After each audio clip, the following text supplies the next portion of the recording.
You're listening to the CyberWire Network, powered by N2K.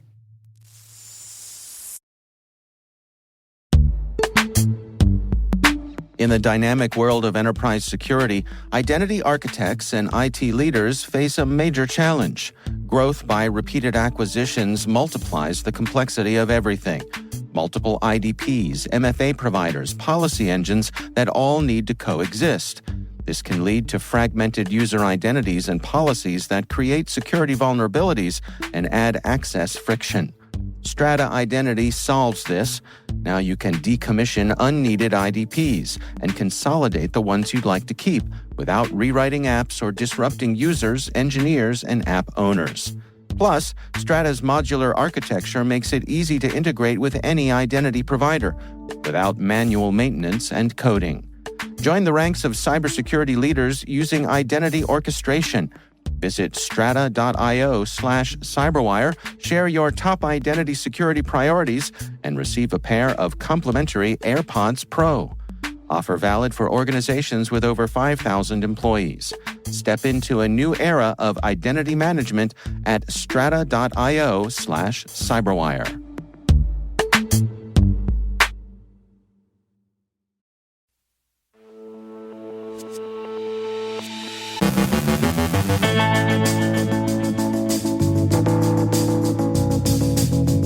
Acuity downplays its recent breach. IcedID gives way to a new malware strain. Russia arrests alleged credit card thieves. Wiz uncovers security flaws in Hugging Face AI models. NERC and the E-ISAC review lessons learned from simulated attacks on the electrical grid. UK police track honey traps targeting MPs. Microsoft says China is actively trying to influence US elections. A major global lens maker suffers a cyber attack. Our guest, Dick O'Brien from the Symantec Threat Hunter Team, shares how ransomware operators adapt to disruption. And SEO under threat of legal action.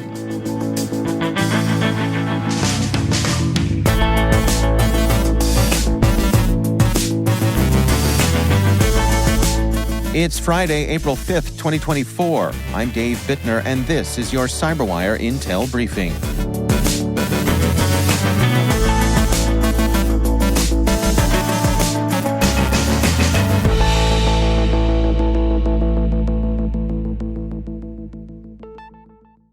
Happy Friday, everyone. It is great to have you here with us.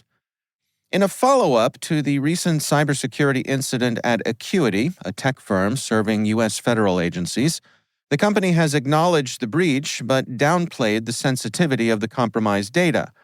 Hacker Intel Broker claimed to have disseminated personal data from approximately 3,000 individuals, mainly linked to the U.S. Department of State, along with 2.5 gigabytes of files purportedly from Acuity. Despite assertions of exposing classified communications, Acuity CEO Rui Garcia clarified the breach affected only outdated, non-sensitive GitHub repository information. The company has since implemented security upgrades and, after thorough investigations, reported no impact on sensitive client data. The State Department is conducting its own inquiry into the allegations. Latrodectus, a new malware evolving from the IcedID loader, has been identified in malicious email campaigns since November 2023. Discovered by Proofpoint and Team Cymru, its capabilities appear experimental. IcedID, known since 2017 as a banking Trojan, has evolved into a sophisticated loader for various malware types, including ransomware. Recently, with the February 2024 guilty plea of an IcedID leader, researchers suggest Latrodectus, sharing infrastructure and tactics with IcedID, may become its successor. Distributed mainly through phishing by threat actors TA577 and TA578, Latrodectus initiates attacks via fake copyright infringement notices, leading victims to download a payload designed to evade detection and perform sandbox checks before executing. It can retrieve further malicious payloads from a command and control server, signaling a potential rise in its use for future cyber attacks. In a rare public action against cybercrime within its borders, Russia has charged 6 individuals with stealing details from 160,000 credit cards and online store payments. The suspects employed malware and malicious code to pilfer payment information, later selling it on darknet forums. This operation utilized a mage cart-style attack, injecting code into e-commerce sites to capture sensitive data. The crackdown is notable in a country where cybercriminals often operate with impunity, hinting at possible connections to a broader crackdown, such as the 2022 arrest of the UniCC forum administrator involved in a massive stolen card trade. The suspects face up to 7 years in prison if convicted. Cloud security company Wiz discovered 2 critical flaws in AI models on Hugging Face, a major AI model sharing platform, posing risks to AI-as-a-service providers. The vulnerabilities include risks of shared inference infrastructure and CI/CD pipeline takeover. These flaws could allow attackers to execute malicious code or perform supply chain attacks by exploiting the pickle format used in serialized AI models or by compromising the automated software development workflow. Wiz's investigation demonstrated potential exploitation methods, such as causing false predictions or remote code execution. Despite limited tools for checking model integrity, Hugging Face offers pickle scanning for verification. Wiz and Hugging Face collaborated to address these issues. A report from NERC and the E-ISAC look at lessons learned from the GridX-7 exercise, a simulated targeting of North America's electric grid with cyber and physical attacks. The exercise involved a broad spectrum of participants from the electric sector and government, emphasizing the grid's resilience and response strategies. This simulation included distributed play and an executive tabletop session, spotlighting the urgent need for fortified resilience against complex threats, better coordination among electric utilities, government partners, and interconnected sectors, along with the enhancement of hybrid work environment response strategies. Recommendations in the report include calls for improved communication methods, better planning to ensure technical information is accessible across diverse teams, and tailored support for organizations of different sizes and experience levels. Future directions include deeper engagement across sectors, making the exercise more accessible to a wide participant range, and enhancing materials, especially for cyber scenarios, to better prepare for and mitigate evolving cybersecurity threats to the grid. UK Police and Parliament's Security Department are investigating a honey trap scheme targeting Westminster politicians, officials, and journalists, involving suggestive messages on WhatsApp aiming to obtain compromising photos. This follows a Politico report highlighting the message's tailored nature and sexually explicit progressions. While there's no direct evidence linking the scheme to state espionage, concerns about such activities have risen after warnings about China's cyber targeting. The situation came to light after William Ragg, a senior Conservative MP, admitted to sharing colleagues' numbers under pressure from someone he met on Grindr. Investigations were sparked by a report of unsolicited messages to a Leicestershire MP, with impacted individuals urged to report for their protection against potential blackmail. Microsoft has reported that Chinese-affiliated actors are employing fake social media accounts and AI-generated content to potentially influence U.S. elections and sow divisions on contentious domestic issues. According to Microsoft Threat Intelligence, these operations aim to gather intelligence and possibly sway the outcomes of elections in the U.S. and other democracies, with recent activities targeting the Taiwanese elections through AI content. This assertion follows earlier criticisms of Microsoft for mishandling a preventable breach attributed to China-linked hackers, underscoring a complex backdrop of cybersecurity tensions between Western countries and China. The tech giant emphasizes the enhanced sophistication and targets of China's influence operations, despite little evidence of successful opinion manipulation. Japan's Hoya Corporation is actively working to recover systems at some production plants affected by a cyber attack on March 30th. The attack led to the isolation of servers, disrupting IT systems at its headquarters and various divisions. Immediate action was taken upon detecting abnormal system behavior at an overseas office. The company, one of the world's largest manufacturers of optical products, is collaborating with external forensic experts and has informed relevant authorities. The incident has impacted production plants and product ordering systems, but the extent and nature of the breach, including whether confidential information was compromised, are still under investigation. Hoya says they're prioritizing the restoration of affected systems and minimizing customer impact, with the investigation expected to take considerable time.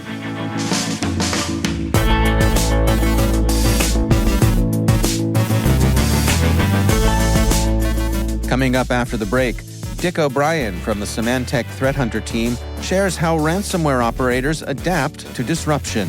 Stay with us.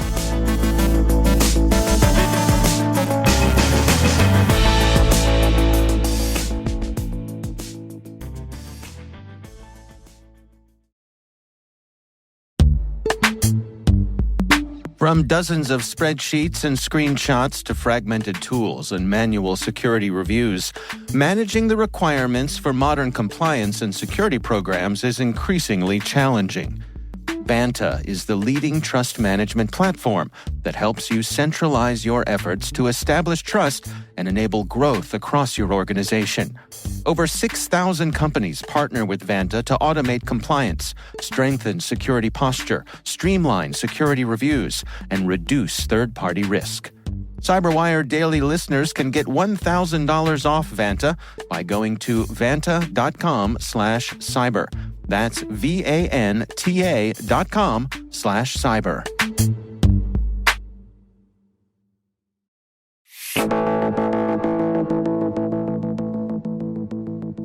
Dick O'Brien is a principal intelligence analyst with Symantec's Threat Hunter Team. I recently caught up with him for insights on how ransomware operators adapt to disruption. I think it has been very apparent, particularly over the last 12 months, about how adaptable ransomware organizations can be to disruption that either directly or indirectly affects their operations. And I think the real signifier of this, or the real thing to look at, has been their distribution channels. So if you maybe look back more than 12 months, maybe go back to 2021, 2022, botnets were very much the favored distribution channel for ransomware operators. And what would happen is that botnets grow themselves by using the botnet to send out these massive spam campaigns that are laced with malware. And anybody who opens that malware then gets added to the botnet. And what botnet operators were doing then were selling off access to their more interesting victims to ransomware operators.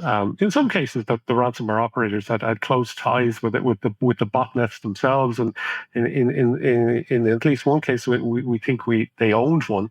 But this was usually the preferred way of getting into organizations. So botnets, they had a large pool of potential victims, and they could sell off the interesting ones to the ransomware groups. So we saw a lot of ransomware attacks beginning with the likes of TrickBot, IcedID, and QuackBot, amongst others. And then what happened is for one reason or another, the various big botnets kind of got knocked offline. There was some disruption efforts in law enforcement operations that hit TrickBot, and then more recently they hit QuackBot in the middle of last year. And if you had told me about this, I guess 12 months ago, I would have said, "Oh, that would probably be a problem for the ransomware operators, and we'll probably see less attacks." And what happened instead was that after the last of the big botnets went away, QuackBot, ransomware attacks actually increased. They increased by a significant amount in Q3 of 2023.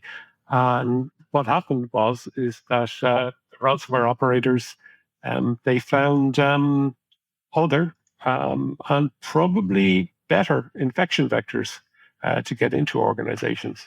And those vectors are the exploit of known vulnerabilities in public-facing applications.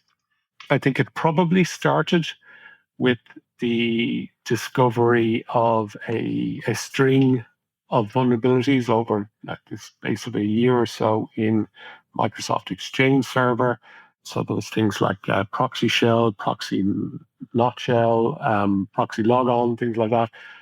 And they kind of came in quick succession. And I think it probably opens the attacker's eyes to the potential of these vulnerabilities in public-facing applications that are widely used. And they began looking around for more similar types of vulns.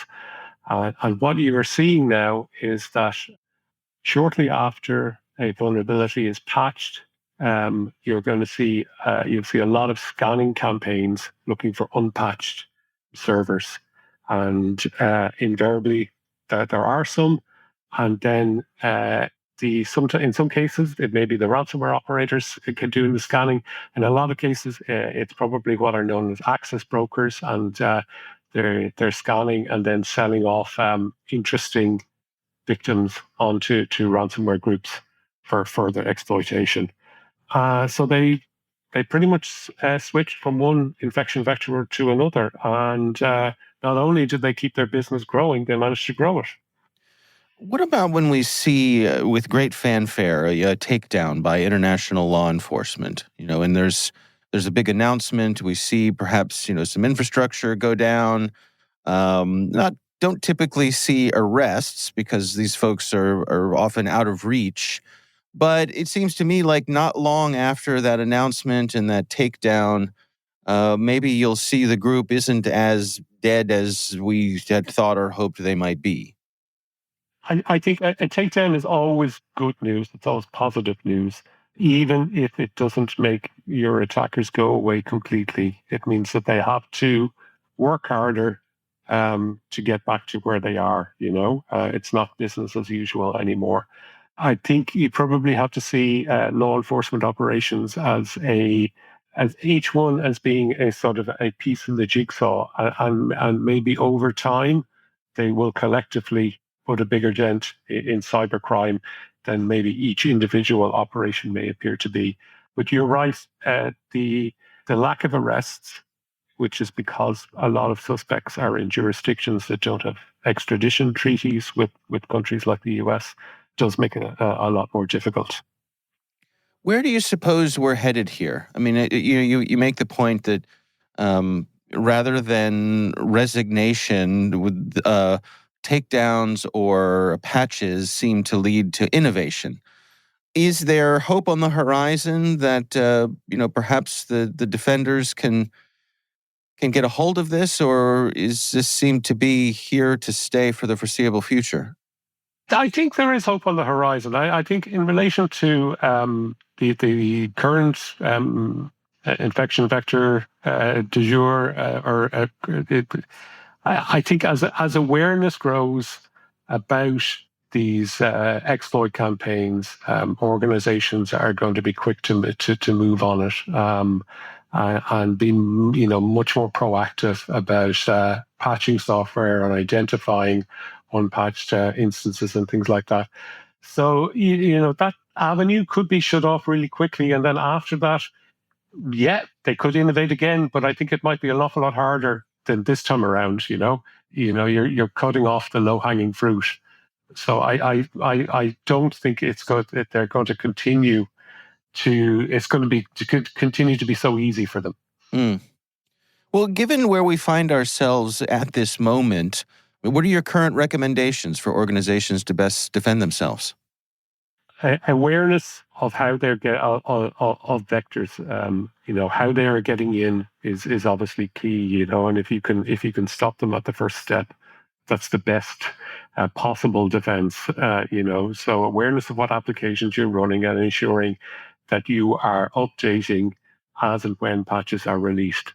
In some cases, we have seen scanning campaigns for recently patched vulnerabilities begin within 24 hours of the patch coming out. So that's your window, you can't afford to be complacent about this. And also the other, I think, takeaway when it comes to ransomware is the realization that the TTPs they're using involve very, very little malware. We're seeing an explosion in the number of what we call dual use tools. So they're essentially legit software packages that are installed by the attackers themselves and used to their own ends. In particular, remote desktop, remote admin tools, an awful lot of them are being used, but also these kind of RMM solutions, remote management and monitoring solutions. Some of them are used, ironically, to roll out software updates across an entire network. But ransomware groups have kind of cottoned onto their potential, and they're using it to roll out ransomware across networks. An awareness of what kind of tool set is now being used, and having oversight and monitoring of what software is being used on your network. And almost you really need to have a whitelist of authorized applications. These are the applications we use, and anything else should be treated with suspicion. That's Dick O'Brien from Symantec's Threat Hunter Team.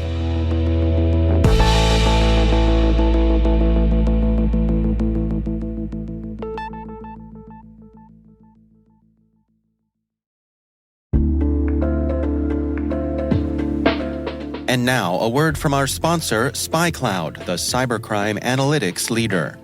SpyCloud disrupts cybercrime by telling you what criminals know about your business and your customers, so you can take action to prevent ransomware, session hijacking, account takeover, and online fraud. SpyCloud constantly recaptures and analyzes new data from the criminal underground, including credentials, session cookies, and PII siphoned from malware-infected devices.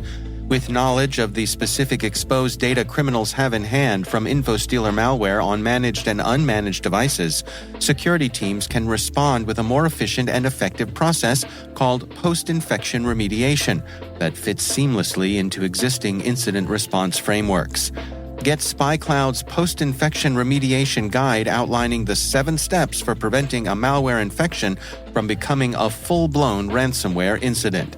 Visit spycloud.com/cyberwire. That's spycloud.com/cyberwire. And we thank SpyCloud for sponsoring our show.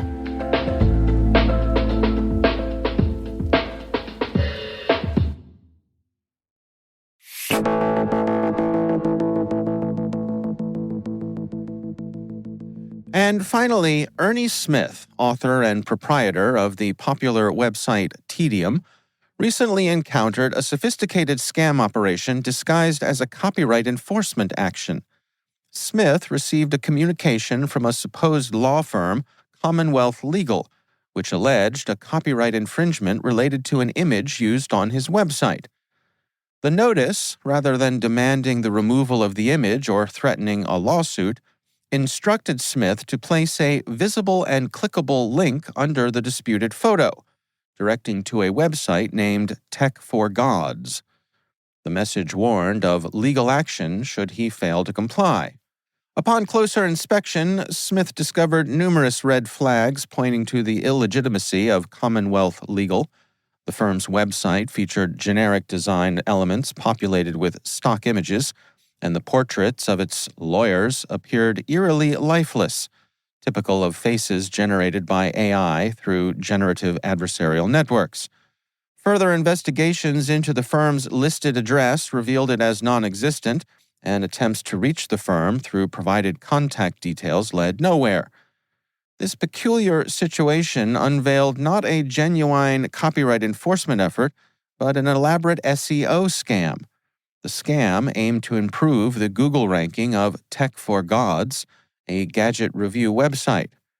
This incident sheds light on a new, more insidious form of SEO scamming that mimics the structure and threat of legal copyright actions. These scams exploit the fear and formalities associated with legal disputes to coerce website owners into unknowingly participating in manipulative SEO practices. Our legal desk tells us the lawyers at Commonwealth Legal are so advanced, they've already passed the bar exam in the metaverse. Before we go, a quick note of thanks. One of the most gratifying parts of being part of this team is when a kind listener takes the time to let us know how much they value and appreciate our work. We got an anonymous care package in the mail from a listener in Texas who sent along an amazing collection of goodies, snacks, and knickknacks for our N2K CyberWire and T-Minus podcasting teams, along with a handwritten letter expressing gratitude for the work we do. To our Texas superfan, on behalf of everyone here, thank you for taking the time and effort to reach out and share your kind thoughts. You've got a lot of folks smiling from ear to ear here at the N2K CyberWire studios, and it's a great way for all of us to head into the weekend. So thanks. Have a great weekend, everybody.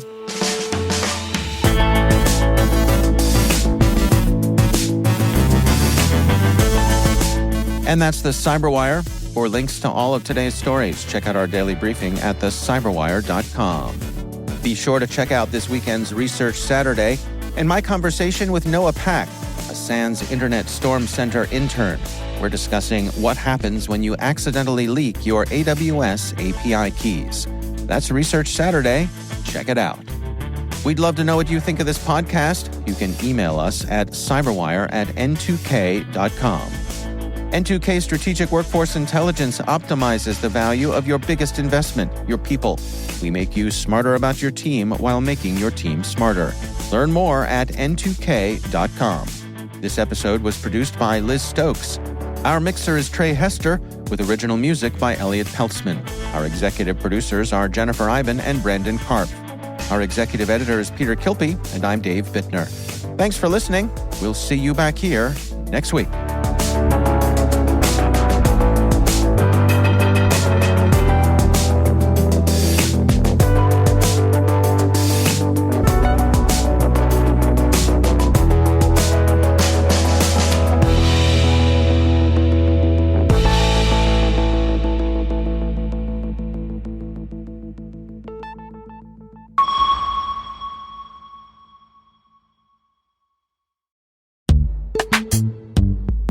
From dozens of spreadsheets and screenshots to fragmented tools and manual security reviews, managing the requirements for modern compliance and security programs is increasingly challenging.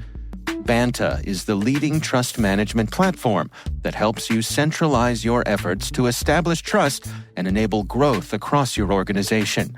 Over 6,000 companies partner with Vanta to automate compliance, strengthen security posture, streamline security reviews, and reduce third-party risk. CyberWire Daily listeners can get $1,000 off Vanta by going to vanta.com/cyber. That's VANTA.com/cyber.